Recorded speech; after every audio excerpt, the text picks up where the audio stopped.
اخفاق خلال قرار توقيف النشاطات الرياضية والكروية في الواقع ويتماشى مع ثوابت الدولة الجزائرية ومواقفها الثابتة تجاه القضية الفلسطينية العام والخاص. السلام عليكم، مرحبا بكم. وانتم شفتوا الزفوط، شفتوا هذا السير يقول قال لك هما تيوقفوا الأنشطة الرياضية والكروية تضامنا مع الشعب الفلسطيني، وهما قال لك الكل كيعرف الجزائريين مع القضية الفلسطينية.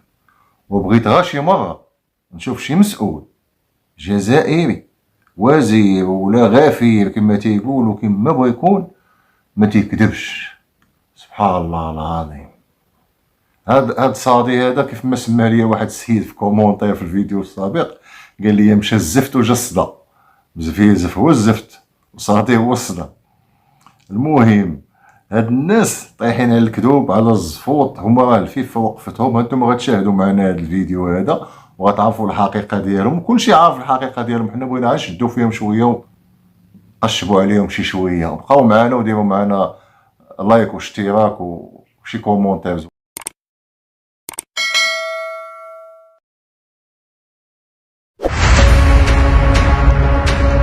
الجزائر مهددة بتعليق نشاطها الرياضي لهذا السبب.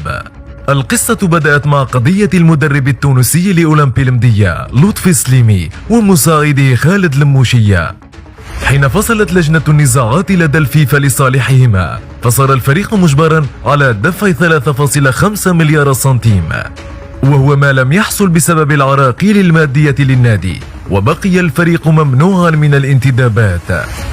علي مالك تجاوز حينها الحظر ومنح إجازات للاعبين الجدد ليشعل محامي المدرب التونسي القضية مجددا على مستوى الفيفا، ليتلقى الأمين العام السابق منير دبيشي مراسلة من الفيفا حول القضية، مؤكدا للفيفا بأن الديون ستتكفل بها الفاف.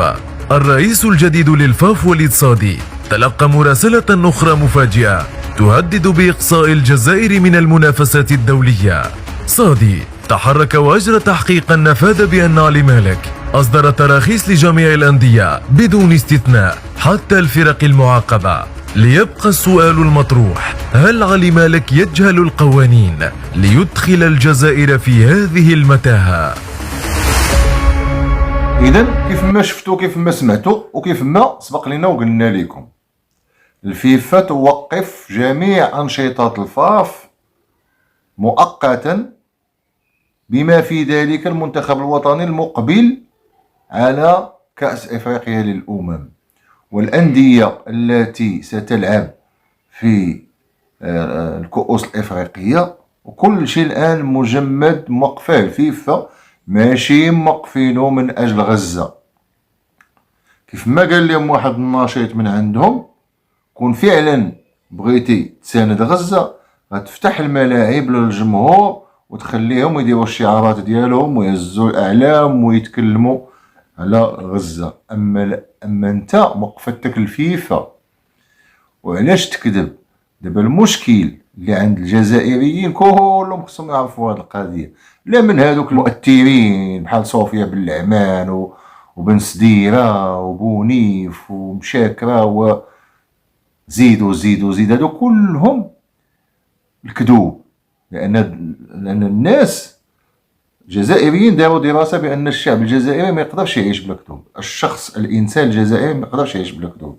تخيل أن رئيس الدولة تيكذب، ما خلاه هو، ما خلاه بطولات، ما خلاه هو اللي يحرر أوروبا كاملة، هو كتسمعوا داك الشيء ديالو، وبغى ينشف البحر 1,300,000,000 متر مكعب في اليوم غادي يحليها. عايشين بالكذوب. دابا جا هاد صادي فوزي القجع، شكون حيد؟ حيد الحاج رواوة زاتشي تا هو غلط ديك الزبله اللي قولبوا فيها المغاربه ديال التوقيع مشى. جا من وراه شرف الدين عماره، عقلوا على هاد السميه. هذا هو الشخص الذي ضيعوا الجزائريين. ولا كانوا الجزائريين كيشاهدوني، احسن واحد، وانا مغربي وتنقولها لكم، احسن واحد كان غيسيب لكم كره القدم هو شرف الدين عماره. ما كنعرفوش شخصيا، ما كنعرف عليه والو، انا تابعته ملي كان عرفت الشخص من خلال الطريقة باش تيتكلم، ومن خلال المصداقية اللي عنده والشخصية اللي عنده، عرفتوا بأنه هذاك هو اللي غيصلح الكرة في الجزائر. لكن هو ما كيصلحش للجزائريين، هذاك علاش حيدوه، ما يليقش للنظام.